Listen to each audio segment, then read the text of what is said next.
Traders, how are you? Marcello, founder of the Day Trading Academy, co-founder of Speed Up Trader. Today we're going to be talking why the market crashed and if the bubble has finally popped.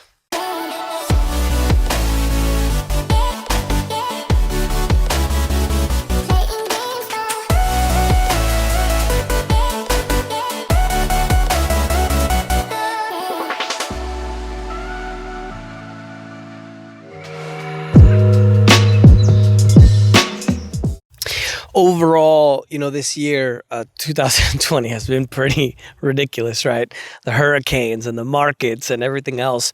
And we have a situation now that I would say isn't necessarily serious, but we have a situation now where there's a lot of uncertainty in the market for a variety of reasons. And a lot of you have been asking me about, why the market's crashing, if it's going to come back. And, a lot of you have been getting into stocks and investing in things. So I just wanted to do a video to be able to answer all the questions. That way I could send out the video rather than answering every single message there on Instagram. So there's something that happened over the weekend. Well, I'm sure where Ruth Bader Ginsburg, the notorious RBG, the justice in the Supreme Court, has passed away. And so there's a situation now where there's a literal political war happening, and that's added a lot of uncertainty to what's going to happen now with the election. Now, doesn't matter what side you're on. I try not to be political because I think most of us are very tired of the political stuff, right? Every time we turn on the news, it seems to be just a political war zone. So it doesn't matter what side you're on. Whether you're on the left or the right, or hate Trump and love Obama, or hate Obama and love Trump, that I'm not going to talk about. I'm going to talk a little bit more about why this is happening right now. Okay, we had the huge crash in March, obviously due to the self-imposed quarantines around the world, and that obviously destroyed a lot of the economies. The governments doubled down. They started with all of the stimulus, injected trillions and trillions in the case of the United States into the economy. The U.S. debt, if I'm not mistaken, it went up to $27 trillion.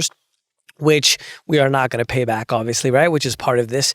But now we have a situation where there's so much uncertainty of what's happening in the political climate, among other things, and that's why the market essentially came down.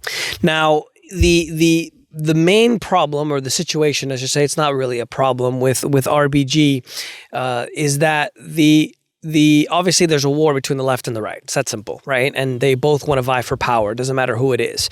Each think they're right. Again, doesn't matter what side you're on. But the situation is that we have a situation in the Supreme Court where it was more balanced, where it was 5-4, leaning on the conservative or on the right side. And Judge Roberts would vote a lot of times on the left. Well, now that RBG has passed away, we have a situation where if Trump is able to get another justice in, that would mean that it's going to be overly conservative, or the left, obviously the liberals think that that's a very, very bad thing.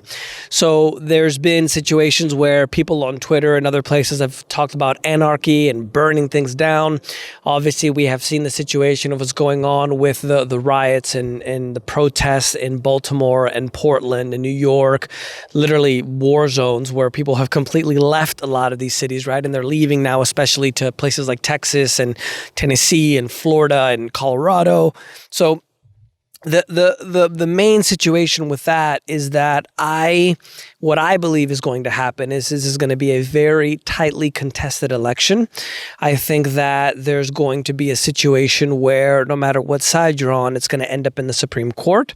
So it's imperative for the Republicans to be able to get another justice in, not only for the election, but obviously for their viewpoints and everything like that. And then the left obviously wants to vie for power because they don't want to give up any power. So they don't want another conservative or right-leaning justice in the Supreme Court. So the problem is that in this election, which I believe, I do believe someone is going to win. It doesn't matter really who, right? If you guys want me to talk, I just want to stay away from the politics because I think I don't do these videos to talk about politics. But the election is going to get down to the same thing that happened between Gore and Bush in Florida, where it's going to end up in the Supreme Court, and the Supreme Court is going to decide who the winner is. And so that's really going to be the deciding factor. And we also have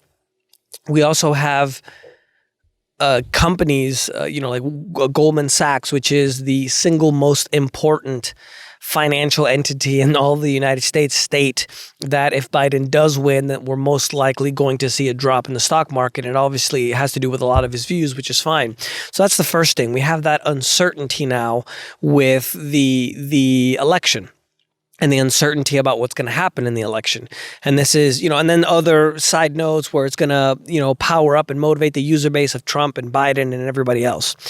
Now, the second thing is we've had a significant rise in the second round of the coronavirus out of Europe, mainly London and the UK, where they're talking about having a second complete lockdown.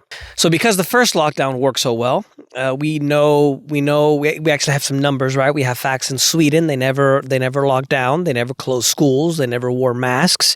And they're not having a second wave where now a lot of the countries, most of the countries, I should say, that had the mask mandate and you had to stay home and let's destroy our economies, they are now getting a second wave. And now they're starting to impose a possible second complete lockdown, like in the one in the UK and then the second wave in Europe. So that's the second thing. So if the coronavirus isn't going to go away, right? If we don't have a vaccine to be able to cure the virus that has over a 98, 99% survival rate, then we can't open the economies. We just can't do it. So that's going to be an even bigger problem for the economy because a lot of people out there are suffering, right? Most of you haven't learned how to day trade, so you can't make money in this kind of environment.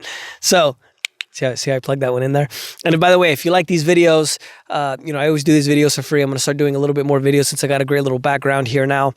Go ahead and smash the like button for me. It helps a lot with the YouTube algorithm. I love to be able to share almost 20 years of experience in the financial markets with you. So just hit that like button for me and don't forget to subscribe as well. And share this with somebody if they have, they're worried about the IRAs and 401ks and everything like that. So we have the situation with the elections and the political crisis that we have right now. We have the second wave of the coronavirus, which is starting to creep up again in Europe and also mainly in London and the UK, which are talking about the total lockdowns. And then we have also the political impasse about the stimulus. So again, it's just a fight between the left and the right about what amount of money it should be, where the money should go. And because we have no stimulus, obviously, there's still a lot of people out of work. There was a report that came out of Yelp the other day that basically talked about 60% of the businesses that have closed are not going to reopen. And in my view, this has really been a mass transfer of wealth because most of the small businesses were all closed, whereas companies like Walmart and Amazon and Facebook, they were still open. They were never had to close. Obviously, Amazon has a benefit there, right? But it's a situation where there's been a lot of small businesses that were closed, especially in the hospitality industry, when they closed the restaurants, they closed the gyms. And so it's a situation where if we don't get any stimulus, then we're probably not going to continue better economically. If we're going to get a second wave without a vaccine, then it's probably not going to get any better economically, right? Because even though Europe isn't the largest economy in the world.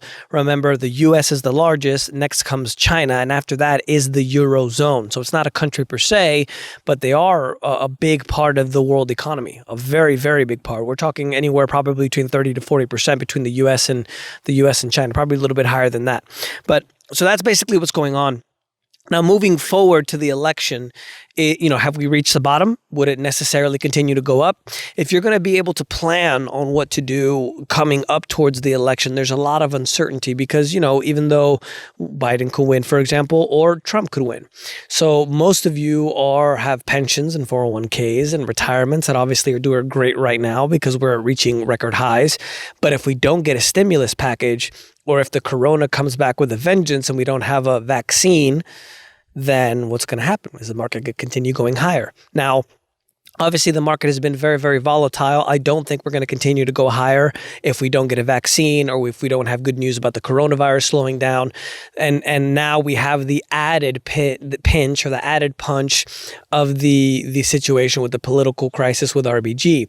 And so we have a situation now where there's going to be a lot of uncertainty and, the new phones, for example, that are coming out for Apple, they're thousands of dollars. Do people really have thousands of dollars anymore to be able to buy iPhones when 60%, for example, of all the businesses on Yelp aren't going to open again? You see what I mean? So the long-term prospects aren't very good, and depending on who wins the election, they may not get any better. So if you're going to plan on the future, I have talked about this at length, especially in the past, about investing in precious metals and silver. There's a situation now where it's damned if you do, damned if you don't. If we do more stimulus and we put more money into the economy, we're only literally just shooting ourselves in the foot later on. Because yeah, it's going to help the economy now, but it's not going to help the economy later, because eventually all of this debt has to be paid for. And this is why I've talked a lot about the crash of the dollar and the economy in the US, even though a lot of people don't believe it, right? Especially, nobody thought that the Roman Empire was going to fall when it did. Nobody thought the UK, the British Empire, was going to fall when it did, and nobody thinks everybody thinks that everything's going to remain the same.